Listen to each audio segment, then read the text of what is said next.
खबर में सीधा बात करेंगे उत्तर प्रदेश के बस्ती जिले की, जहां पुलिस ने एक हैवान प्रवृत्ति के जिहादी को दबोचने में कामयाबी हासिल की है। इस हैवान जिहादी का नाम जलालुद्दीन है, जिसने 9 साल की मासूम बच्ची के साथ दुष्कर्म की कोशिश की थी। जी हां, महज 9 साल की मासूम बच्ची के साथ दुष्कर्म की कोशिश की। इससे आप सोच सकते हैं कि ये जिहादी दुष्कर्मी किस हद तक गिर चुके हैं, जो मानवता की सारी सीमाएं लांघ चुके हैं, जो अपनी हवस के लिए किसी भी उम्र का लिहाज नहीं करते। बच्ची के परिजनों की शिकायत पर पुलिस ने तुरंत एफआईआर दर्ज कर कार्रवाई शुरू की है। आपको बता दें कि आरोपी घटना के बाद फरार हो गया और शमशान घाट में छिपकर बैठा था, लेकिन जब पुलिस ने वहां दबिश दी तो उसने बचने के लिए पुलिस टीम पर ही गोली चला दी।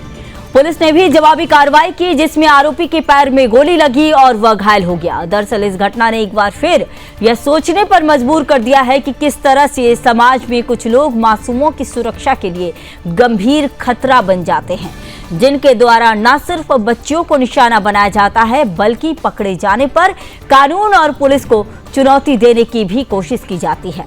ऐसे में तमाम हिंदुओं को ऐसे जिहादी हैवानों से अपने और अपने बच्चों को दूर रखने की जरूरत है।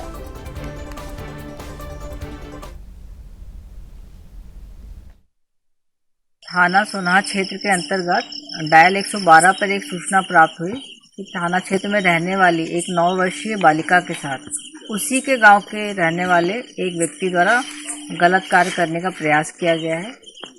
सूचना प्राप्त होते ही थाना प्रभारी मैं फोर्स घटनास्थल पर पहुंचे। उन्होंने पीड़ित परिवार से मुलाकात कर उनसे तहरीर प्राप्त करी। प्राप्त तहरीर के आधार पर उचित धाराओं में थाने में मुकदमा पंजीकृत किया गया है।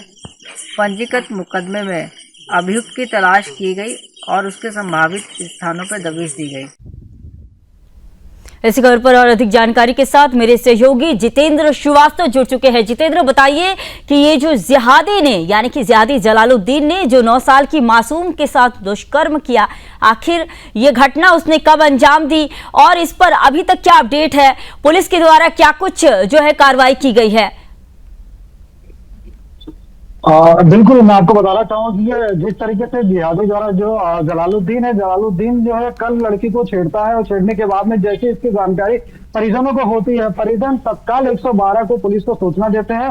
पुलिस तत्काल एक्टिव होती है। एक्टिव होने के बाद में जो आरोपी है उसकी छानबीन गहन तरीके से शुरू कर देती है। फिलहाल लगभग 12 घंटे के अंदर अगर बात की जाए तो मध्य रात्रि अगर 3 बजे की बात की जाए, 3 बजे को पुलिस को जो है जानकारी मिलती है जो है कि जो जलालुद्दीन है वो शमशान घाट में छिपा है।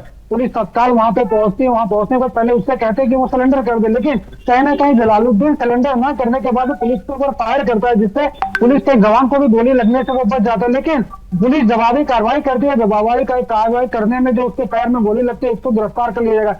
सबसे बड़ा सवाल जो है ये भी उठता है कि पिछले अगर बात की जाए आंकड़े की तो 1 महीने के अंदर रुधौली थाना क्षेत्र के इस तीनों मामले में अगर बात की जाए तो मुस्लिम समुदाय के व्यक्ति द्वारा जो है लगातार 3 घटनाएं देंगे। पहली घटना में अगर बात की जाए एक ही दिन घटनाएं तो बहुत सारी है, लेकिन जितेंद्र यह बताइए कि जिहादी जलालुद्दीन पहुंचा कैसे उस 9 साल की मासूम के पास? जी, जो नाबालिग जो बच्ची है 9 साल की, वो वहां पे खेल रहे थे। जलालुद्दीन कहीं ना कहीं मौके की फिराक में था। उसने जो है सोमवार और एक बच्ची को अकेला देखते हुए वो उसके पास पहुंचा और उसके साथ में दुष्कर्म करने का प्रयास किया था। यानी कि बच्ची बाहर अकेले बिल्कुल ही सुरक्षित नहीं है इन जिहादियों की वजह से। फिलहाल ये बताइए जितेंद्र कि क्या जलालुद्दीन के ऐसे कोई कारनामे पहले भी पुलिस में दर्ज हैं? पहले भी इसके ऊपर किसी तरह की कोई जो है ये किसी और मामले में कोई मामला दर्ज हो, पुलिस ने ऐसा कुछ बताया हो? नहीं, अभी तक ऐसी कोई घटना जो है सामने नहीं आई, ना ही कोई ऐसी जानकारी पुलिस द्वारा मिली है फिलहाल। लेकिन इस मामले में पुलिस ने जो है उसके ऊपर मुकदमा भी दर्ज किया है। 500 एक्ट की भी कार्रवाई उसके ऊपर की जा रही है। फिलहाल गिरफ्तार उसको कर लिया गया है और पूरी घटना अधिक कार्रवाई में लगी हुई है। तो अभी फिलहाल जो बच्ची है, बच्ची के परिजनों की क्या मांग है? बच्ची के परिजन क्या कुछ कह रहे हैं? और साथ ही जो वहां के स्थानीय हैं, क्योंकि देखिए जो लोग होंगे आसपास के, उनमें भी जाहिर सी बात है एक डर का माहौल तो बन ही गया होगा, क्योंकि इस तरह की घटनाएं जो है वो लगातार सामने आ रही है, जैसा कि आप बता रही है उसी इलाके से ही खासकर।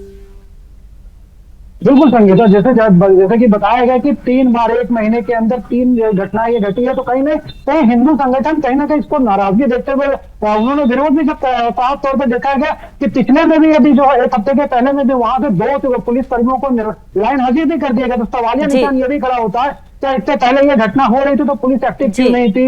हो सकता है लाइन हाजिर करने के बाद में एसपी द्वारा भी 2 दिन पहले ट्रांसफर करने के बाद में एक्टिव हो जाते, लेकिन परिवार का साफ मानना है कि बच्चियां भी अपने घर के बाहर भी खेलते हुए सुरक्षित नहीं है। पुलिस भले ही एक्टिव हो गई हो अभी इस मासूम बच्ची के साथ इस तरह की घिनौनी करतूत के बाद, लेकिन जितेंद्र यह भी बहुत जरूरी है कि पुलिस एक्टिव पहले से भी रहे ताकि ऐसी वारदातें जो है वो बार बार सामने ना आए। जितेंद्र बहुत बहुत धन्यवाद, आपने जानकारी दी।